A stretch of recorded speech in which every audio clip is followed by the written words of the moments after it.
I've had the pleasure of being able to work with and beside Ross Dunseath, whose name I always mispronounce, over the last few years, among other things, by having him place a lot of electrodes on my head and put me in a cap and put me in a little room, asking me to stay awake while I'm reading and listening to Hemisync and Sam, which is quite interesting because I'm one of those people that you give me 3 seconds of binaural beat and I'm off there in focus 10. But Ross is our director of research at the Institute and has been doing some amazing things over the course of the years he's been involved with us. And I am delighted at this point to invite Ross Dunseath to come and elucidate us on what he's been up to in the last few years. Ross. Hi, Susan. Thanks for the intro. So I'm going to give a quick overview of our active research projects at Monroe right now, and then launch into some details, fresh results, never heard before, coming up today. So anyway, we have several active research projects.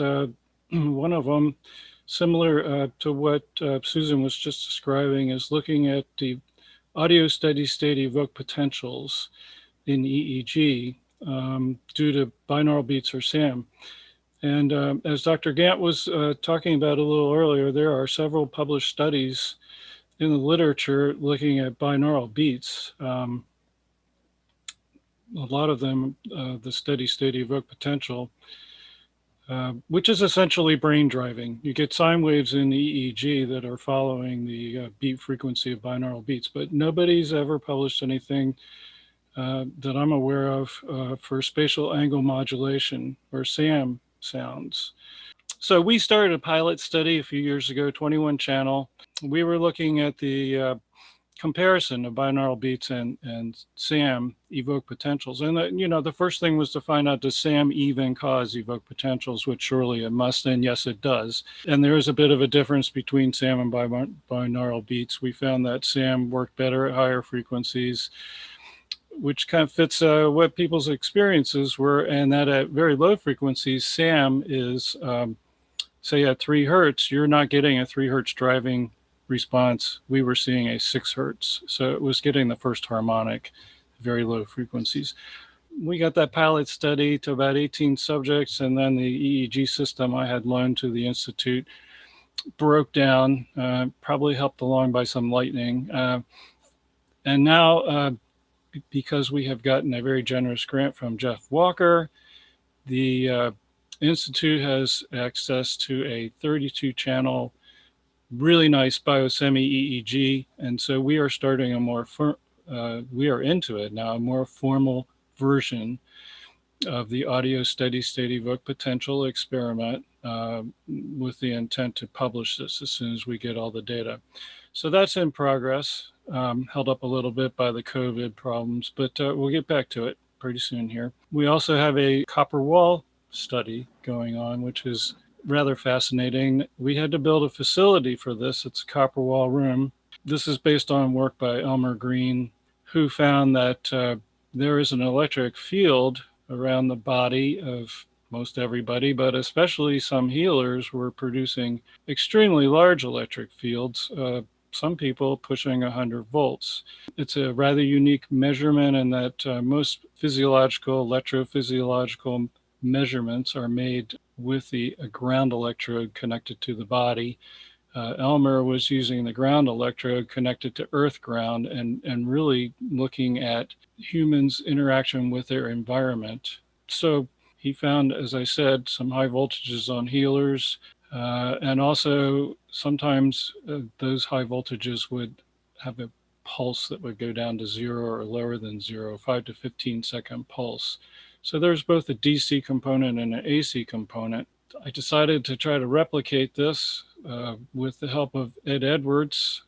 We installed a copper wall room up at the RMR lab and started doing research with that. Interestingly enough, I have now seen 2 people do very high voltages, 50 to 70 volts. Ed Edwards was one of them. I've also, we've run about 20 people in this sort of another kind of a pilot study just to see what was going on, and found that, yes, there are a few people that are getting sort of medium level voltages over 10 volts. One of those was a medium level voltage from a medium that we brought down from Division of Perceptual Studies at UVA. The medium was able to produce about 15 volts. He reported, and at will, this is, intentionally doing this. He reported that he was focused on his heart chakra, opening his heart chakra, and we would see this electric field around the body increase dramatically. Most people are running, a half a volt, something like that. But what was really interesting as well in our pilot study was that we ran a protocol where we would ask people to sit quietly for a baseline and then do some energy visualization, pulling in energy, for example. And when they did that, a lot of people would double or triple their voltage levels. So, they weren't doing the superstar 70 volts, but percentage-wise, they're getting dramatic increases as they visualize energy. So we want to pursue that line of research, and we have an active study going on with that. Another one is the MC squared PK study. That's a collaborative effort with DOPS at UVA. I now have about 3 years worth of data taken from MC squared with a really stable protocol. And that project got going years ago because Joe Gallenberger very generously invited me to bring my equipment, my PK sensor equipment I was developing for a PK study at DOPS, bring it to MC squared and let the group have at it. It was a good way for me to see if what I was developing would be responding with a group, sort of a self-selected group who are interested in PK, and also learn how to get protocols that would work, not only for the science aspect of it, but for the human aspect of it. PK is maybe not a particularly easy thing to do, and the science part of it says, we want you to turn it on and turn it off and turn it on and turn it off, and do it while you're hooked up to 128 electrodes on your head, stashed in a couch in a little dark room somewhere. Difficult thing to do. But we developed a protocol over the years at MC squared that I think works pretty well. It works with the instrumentation. People seem to like it all right. And so I got about 3 or 4 years worth of that data, and it's significant. It shows that when people are attempting to influence those PK sensors, they get higher signals than during baseline periods. So that's pretty exciting. That's a paper that's coming together to try to get that published this year. We will have survey studies, questionnaires, and whatnot going on. Nancy McLaughlin-Walter will be talking about that some more tomorrow. Nancy is stationed at DOPS, but through a very generous grant from Jeff Walker. She has 80% of her time dedicated to Monroe Research, 20% at DOPS. So Nancy's piling in, and she helped out considerably with the last study I'm going to talk about, and this is the one I'm going to give you some results on today. That is Discovery, My Mirror, EEG. Probably you heard from Judith yesterday about it. I'm sorry, Judith, I missed that presentation, but the Discovery program is a unique opportunity, I think, for scientific studies, so to speak, because it's got this great combination of scored RV or OB targeting efforts and simultaneously collected EEG. So I'm coming at the Discovery data probably in a different way that the My Mirror folks are doing it, more oriented towards a classic science study. I just want to say a couple words first about the Mind Mirror. I really like the Mind Mirror. Granted, it's only 2 channels, but it's a very interesting configuration that they've come up with. It's using differential electrodes, one on the left hemisphere, one on the right hemisphere. And the electrodes are wet electrodes, so they're acceptable to the science world, for an EEG study. The fact that it's got these differential electrodes means that it's really focused on the activity between the two electrodes in the brain, and activity from more distant areas is diminished, it's reduced. And that comes in handy. It's an advantage for reducing artifacts. So, EEG is notorious for problems with when people are moving around, or they're blinking their eyes, or they're furrowing their brows, or chewing, swallowing, breathing, being alive, whatever. If you've got a differential measure like the mind mirror is doing, a lot of that stuff is reduced. It's still a bit of a problem, and I'm going to get into that in a minute. But first, I want to talk a little bit about the way this discovery program is set up. Folks were asked to do either remote viewing or looking for a target in an out-of-body state. And the two discovery programs that I'm focusing on for the results today were in December of 2017 and June of 2018, which were pretty intensive for the participants because they were doing 2 sessions each day, Monday through Thursday, one an RV attempt and the second an OBE attempt. That was a bit of a challenge. Took some dedication to stick it out doing that. The great thing is we've got recordings of EEG done on people who are, as I said, engaged in RV or OBE efforts. We got results that look like this. So what happens is the person does around a 40-minute session. We had 16 participants in a room. Everybody's wired up to mind mirror EEG. They're either getting a request for remote viewing. So in other words, Bob would hold up an envelope and say, there's a picture inside here. Tell us what's in the picture. And get people to write down, their description, drawings, whatever, what their impressions were. And then we have these judged by an independent panel of judges. And this is a key part to this, that we spent a fair amount of time making sure this judging was done correctly. We got Joe McMonigal to come over and tutor us in how to do that. I had several volunteers from the staff get trained. It's a very thorough, I would say almost mechanistic judging method. For example, there are 4 different categories. One of them might be what Joe called gestalt. So what's the overall impression that the report is giving? And then there might be colors, what kind of colors, drawings, whatnot. The judge has to take that report and compare it against a pool of 4 potential targets. Of course, the judge doesn't know which one is the actual target, and work up a actual numerical score. Using that scoring method, we get a ranking. So if you look at these numbers here, the rows correspond to a participant. So this is a participant score for each one of these sessions. And we know which ones are the RVs and which ones are the OBEs. And this goes on throughout the whole week. The rankings work like this. If it's a ranking of 1, that means the judge picked the target out of those 4 potential targets in the pool. The judge decided that that person's report corresponded to the actual target, number 1. And then it works its way 1, 2, 3, and 4. If it's a 4, it means it's a complete miss. If the judge's scoring, the numerical scoring, came out with a tie between 2 potential targets, then we split the difference. So you see here, here's a 1.5.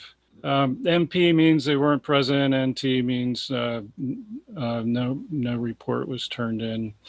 Just for funsies here, if you look at this row right here, the highlighted row, look at this, all 1s, 1, 4. They got a 2 as well, but this was really interesting. I won't say much more about that, but a couple other things I'd like to mention too on this scoring. It's not perfect. It's pretty good, but I saw some really interesting twists and turns to this. For example, there was a target picture that was the inside of a room, had 2 windows in it, a poster on a wall, Now the windows, you could see some trees outside. So really, what's the target? Target's kind of a room. There was a sort of a shape to the way it was, the corner of a room, whatnot. I saw that one of the participants wrote down this for their target, a little cabin in the woods. I think they had a couple other things in there. Surrounded by trees. There's a river nearby, stuff like that. That kind of blew my mind. I'll tell you why. I took that picture. That picture was taken in a cabin, a little cabin in the woods, surrounded by trees and a river. So it was as if the remote viewer found the target, but they found it from the outside. And so they had the target, but they just had a different perspective of it. So I think that, that can be a bit of a weakness in this sort of effort. Hopefully it doesn't happen too often, but it's an interesting piece of evidence in my mind. And just another interesting side story along the way, I saw some really astounding targeting by folks. Just amazing. I will just tell you about one. To this day, it still kind of blows my mind. For the OBE targets, we had small objects put on a shelf in a rafter out of view of the participants. So we would ask the participants to try to approach this as an out-of-body event where they're sort of drifting up and looking at the contents of the shelf. And in one of the sessions, let's see if you can see this. This was the target. It was a vase that looked like this. The report from one of the participants showed a drawing that gave this kind of a shape. Another drawing that gave the fluted shape around the front, and then the list of the colors. And that was the sum total of the report. It's almost a perfect report. Amazing. Anyway, so that's one half of the study, this targeting. So we've got measures. We've got measures of what one could say is expanded consciousness, or at least the ability to acquire information through something other than the normal senses. So the second part of this is the EEG, of course. Now, as I said, I'm going to come at this a slightly different way than the MyMirror folks. I just another plug for MyMirror because I really like it. MyMirror display is a vertical power spectral display, which is showing frequency, amplitude, left and right hemisphere. And over the years, MyMirror folks have accumulated a set of patterns that they see correspond to subjective experiences on the part of participants. I'm going to go at this initially here today from the time domain. So this is what the time domain EEG looks like. Fortunately, we got recordings from all the MyMirror sessions. And this is an example of EEG, the left hemisphere, the right hemisphere. This is kind of an alpha train going on right here. It's a cleaned up EEG. So this is a part I was talking about that Nancy came in and helped out a lot. All of these EEG sessions, and most of them are running about 30 to 40 minutes long, they have to be looked at manually by a human, has to go through every second of them looking for interference or artifact. This is a cleaned up version. If you had artifact, you would see a bunch of jagged lines or maybe big eye blinks or whatnot. So Nancy meticulously went through 117 sessions and edited out all the interference and artifact. Fortunately, with the MyMirror, it's not as bad as it could be with other kinds of EEG systems because of that differential measure. At any rate, so now what do we have to study? We've got a set of scored results for each session, and then we've got the EEG for all the sessions. So the next thing is to come up with the hypothesis. We're doing classic science here. What's a hypothesis that you want to test with this kind of data? A hypothesis I decided I wanted to test is called filter or transmission theory. Filter theory is based on the idea that there is a transcendent mind that exists independent of all this physical reality, and that our brains are working as filters or reducing valves or a transmission agent for that larger consciousness down to a smaller one that us humans in our incarnation here can handle. So filter transmission theory has got a long history. The ancient Greeks were onto it. In more modern times, William James, the great American psychologist, was promoting it. There were a few others. Aldous Huxley termed it mind at large, that was being reduced by a reducing valve to an individual level. William James called it the transmission theory. Frederick Myers was into it. Henry Bergson. So interesting theory, and it's a testable one, really, because part of that theory says there's a threshold. The brain's acting as a filter or a reducing valve, and there's a threshold that can be adjusted. So you can have more or less of an experience of mind at large, depending on that threshold. And so, over the centuries, humans have developed lots of ways to lower that threshold, including, I think, activities at Monroe Institute. Now, how would we test that in terms of brain activity? Well, there is actually some data now, some evidence along those lines. In 2012, there was a study from the Royal College of London, I think, by Carhart, Harris and Company. They were running fMRIs on people who were being given administered psilocybin intravenously. And, that's a pretty dang intense experience. Those folks were going into full-blown mystical type experiences. The fMRI is measuring blood flow and blood oxygenation. And I do believe that most materialist scientists would expect when a person's having a big, full-blown, mystical, intense, wild experience, you're going to see more brain activity, which is the opposite happened. In the Carhart-Harris study and others that subsequently came along after it, they saw a sharp decrease in blood flow and blood oxygenation. They also found that the default mode network, which is a brain system that indicates sort of a resting state brain functioning, the intensity of the activation of the default mode network decreased as the intensity of the psilocybin experience increased.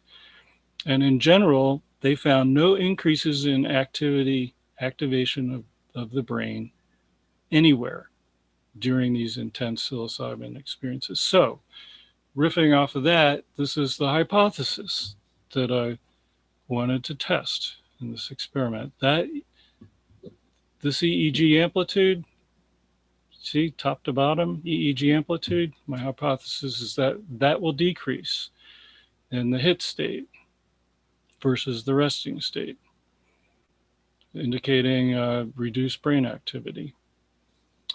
So we set about getting this measurement done. That's done by a thing called RMS. Had to write some code in EEG lab. After Nancy cleaned up all the data, we applied this RMS measure to the resulting EEGs and contrasted hits versus misses. And I should say briefly that for hits, I took all the number ones and number 1.5s, and for misses, I took 3.5s and the 4s. So what were the results? We'll look at on this plot on the left here, left EEG amplitude, hit versus miss. Here is the hit state. The hit state has a value of 0.124. Here's the miss, folks. These are averages across all the cases. The miss is 0.134. So right off the bat, you see misses are higher than hits. I should mention briefly that these averages were done on 116 cases that we were able to glean from the data from those two programs.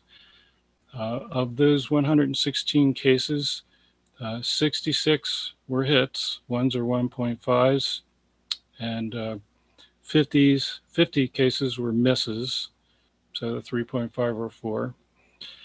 In general, just to back up a bit, I think the p-value for that sort of thing for the hits was around 0.002, and for the misses, it was not significant. So in general, with this group, they were getting more hits than misses, and that was significant. And here we see the EEG is higher in the miss state and lower in the hit state. And the same goes for the right hemisphere amplitude. Now, some caveats about this. These bars represent the 95% confidence interval. So the little circle here is telling you this is what the average was for this data. But based on the way the data varied and whatnot, there's a 95% confidence that the true value is somewhere within these bars. And you can see there's a bit of an overlap on these bars, and same with the difference. Nonetheless, it doesn't overlap completely. Things look a little bit better here on the right side than the left side, perhaps. And then we've also got an effect size to consider. So calculated the effect size. This is Cohen's D effect size, and come up with 0.32 on the left, and it's a little bit better on the right, 0.44. And what do those effect sizes mean? Pretty much exactly what it sounds like, is how big is the effect. To give you an idea what this means, 0.2 effect size is considered small. 0.5 is considered a medium effect. So we're sitting here somewhere between small and medium. The average of all aspirin studies has an effect size of 0.03. So this has got a better effect than taking aspirin. The average for all PK studies is 0.05. So this seems to have a bigger effect than PK studies, which I thought was kind of interesting. All right, so I could stop right there and say, well, this tends to support the filter theory, and it doesn't by any means disprove it. Can we learn some more about this? One way to do that is to look at how does it work across frequency spectrum. With good old EEG lab, we can get some frequency spectrums and compare hits versus misses. First, I'm going to look at whether there's a p-value that can go along with our effect sizes. So I go back up here a minute. When you get a p-value, you have to do hypothesis testing, statistical hypothesis testing. First thing you want to find out is your data normally distributed? And the answer is, it's getting there, but it's not exactly. So I'm going to use bootstrapping. That's a statistical method to help get around the problems of not having a completely normal distribution of the data. Did a bootstrap estimate of a thing called Pearson correlation between the data and the left, the hits and misses. Left and right hemisphere. Because we have two channels going on here, that affects what kind of statistical model to set up. And we get a Pearson correlation of 0.56 for the correlation between the left and right hemisphere EEGs. So that says use something called a MANOVA, which is a multivariate analysis of variance. All right. Try to get a p-value for this.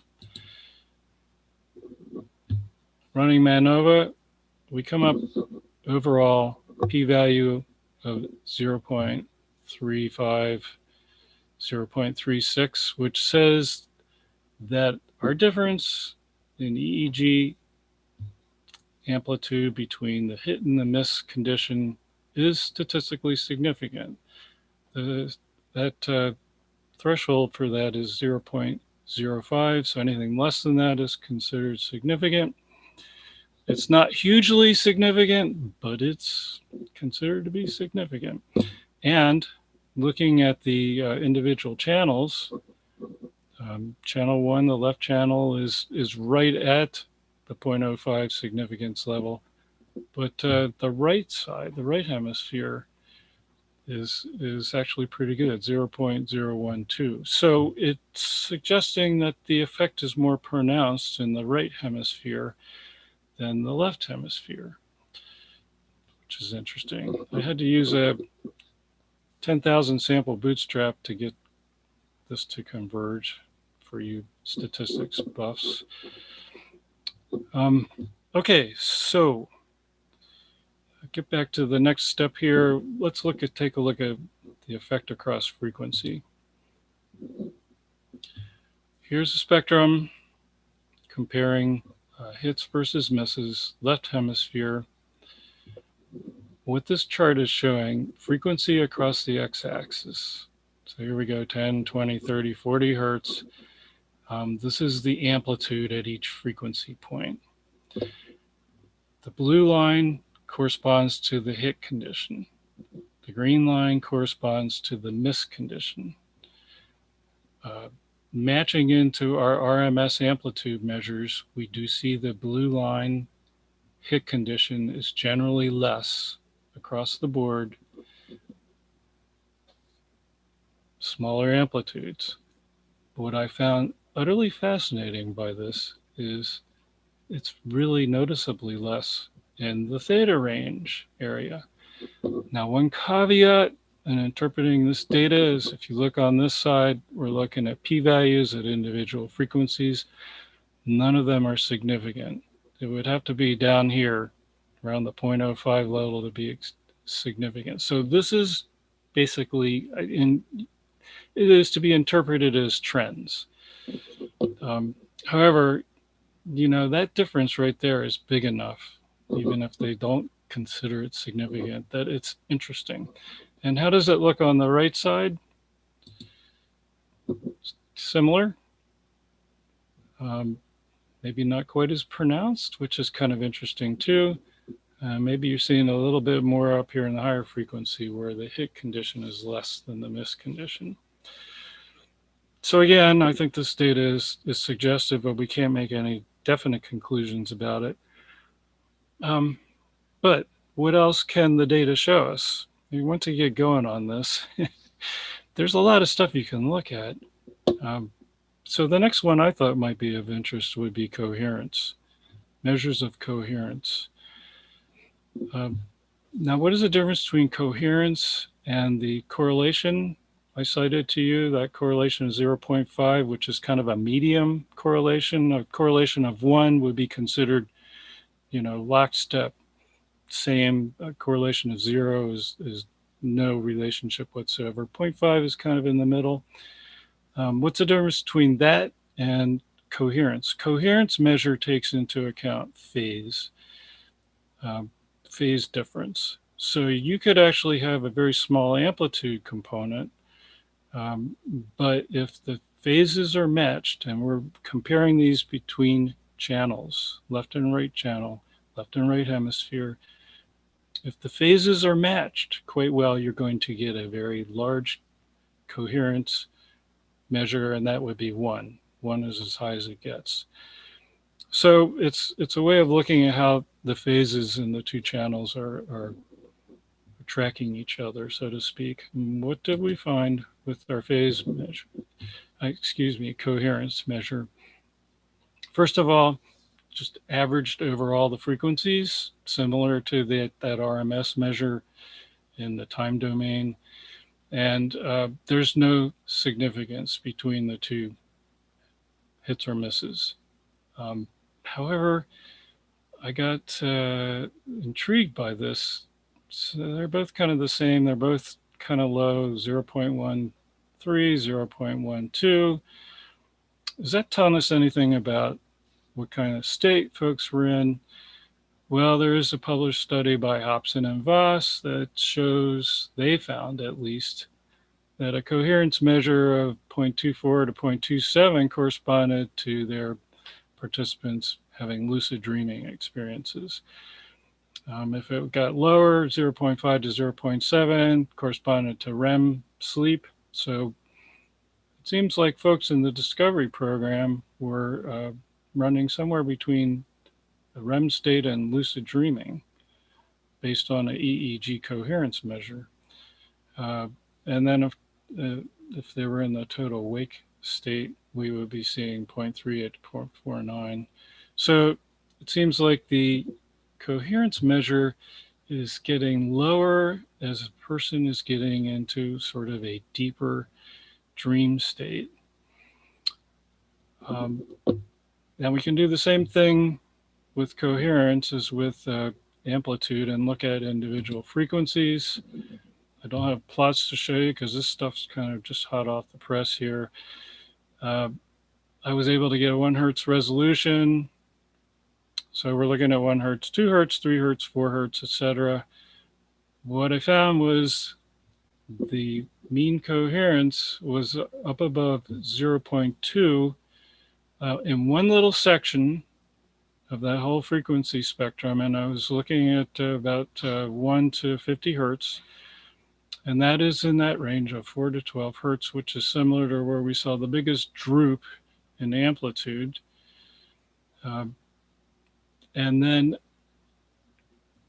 coherence in hit versus miss on individual frequencies was lower only in 3 frequencies, 6, 7, and 8 hertz, higher in all the other frequencies. So again, this is all sort of focusing in on that theta range. And in fact, the coherence is almost significant for one frequency, 7 hertz. I found that pretty tantalizing and intriguing. And, you know, 7 hertz is corresponding to that Schumann resonance. You know, it's not statistically significant, but everything's kind of funneling in to say that, at least for remote viewing and out-of-body targeting, when people are successful on average across a large group of people, so this is just a kind of a general trend, the action's going on in that theta range right around 7 hertz. Now, what does it mean? I don't know. What does it mean? But the only thing that I think you can really conclude from this kind of a study, like working at it like this, is the transmission hypothesis, the filter theory hypothesis, is not disproved by this, and is in general supported by it. Okay. See, I hope I covered everything on this. Now, I wanted to go back and talk a little bit about the Copper Wall Room, and we also have a new facility at Monroe. It's called a Psychomanteum. Constructed it this summer. It's right next to the Copper Wall Room. Let me see here. Here's a couple pictures. So on the left side,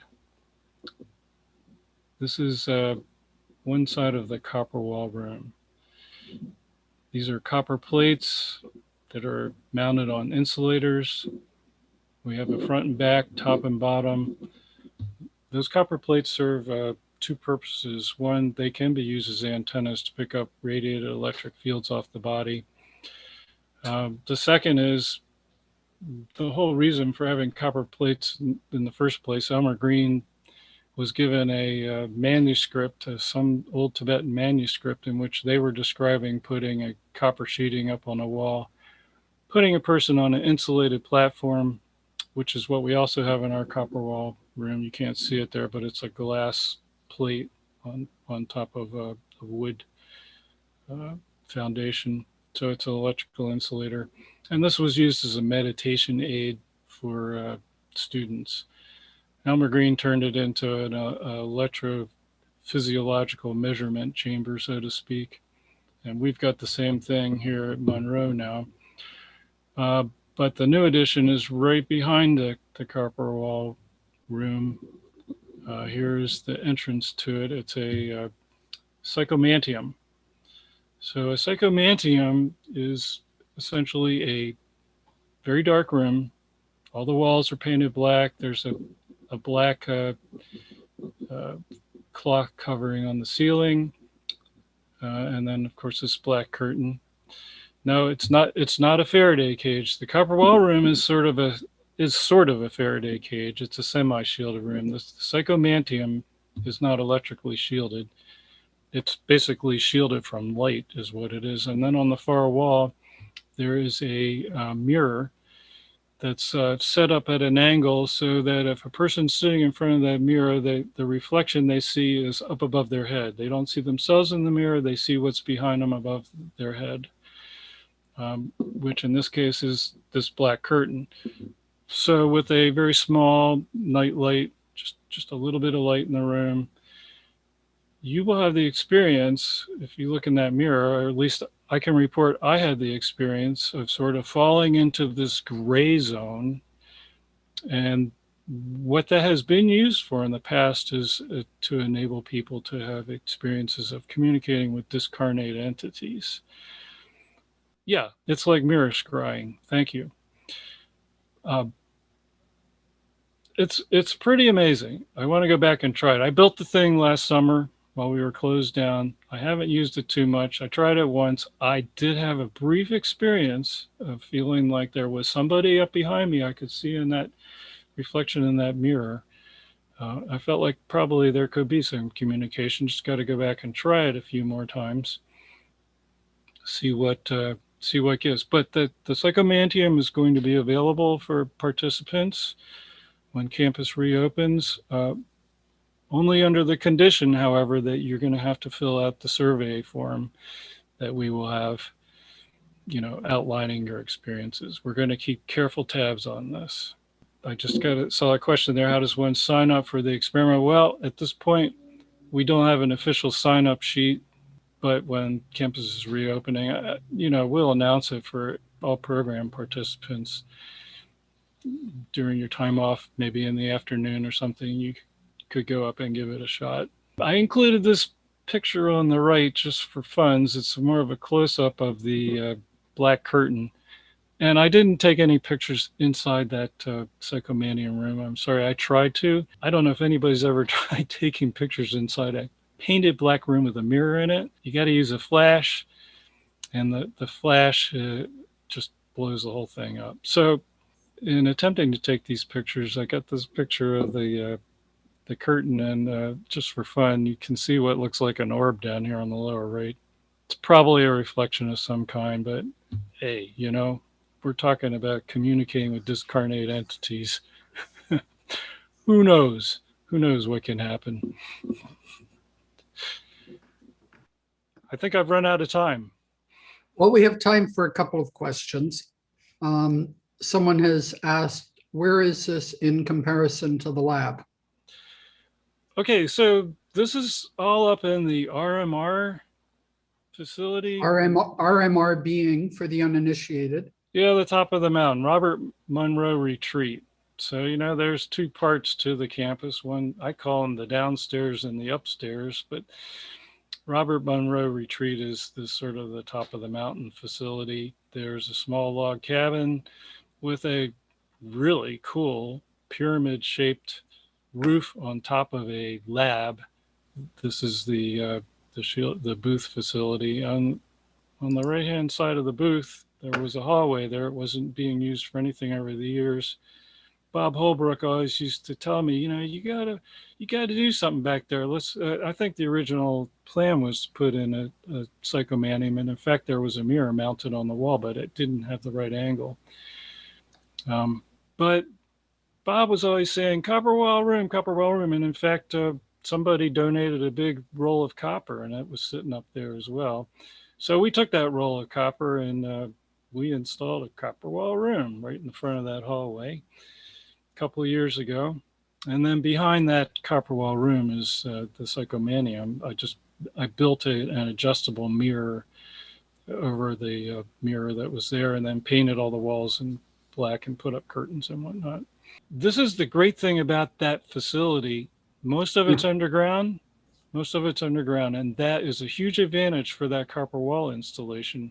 You know, we were seeing these effects, and the first thing, of course, anybody would ask, any scientist or engineer, are you sure you're not seeing electrostatic buildup on the body or the effects of clouds floating over it? Clouds have charge on them, stuff like that. And so we were very careful to control for electrostatic. We had a person touch a grounded metal knob before they get on the platform to discharge all static from themselves. They're starting from zero, basically. And I ran months of data last summer trying to correlate any effect of weather on the basic baseline reading. I could not find any. One amusing side story to that, I had a video camera running. I was using remote access up there all the time. Part of the reason I had that video running is because I wanted to see when lightning was occurring to make sure lightning storms weren't screwing up the DC measure. And I started noticing there was some strange little shadow that would occasionally float around or move over it. I didn't know what that was. And of course, I'm building a Psychomanteum, so I'm sort of getting a little wigged out about discarnate entities. Finally figured out it was a stink bug that took up residence on the lens of the camera. So that's part of the fun of this research. I can answer the question about the copper wall room with another picture. Yeah, thank you. So that's a control. So if you walk down the stairs, if you're up in RMR, go through the door. Look to your right. There was the control center with a computer and electrometers and whatnot. And then on the left is the entrance to the copper wall room. And you can see two of the copper walls. I believe it's front and back, isn't it, Ross? Yeah, so it's front, back, top, and bottom. That's where the copper panels are. Is that room, when we're looking at it from the outside, is the copper wall room the part that's under the sort of pyramid roof? Exactly. Yeah. Got it. And I believe I think there's a crystal on top of that roof, right? Is that true? There is. There's a crystal hanging down from the top. Interesting. Let's see. We do have one question here that's an interesting one from Annalisa. So Ross, why do you think there is a correspondence between psi hitting and lower amplitude EEG, and why the better effect size on the right channel? And do you have plans to publish?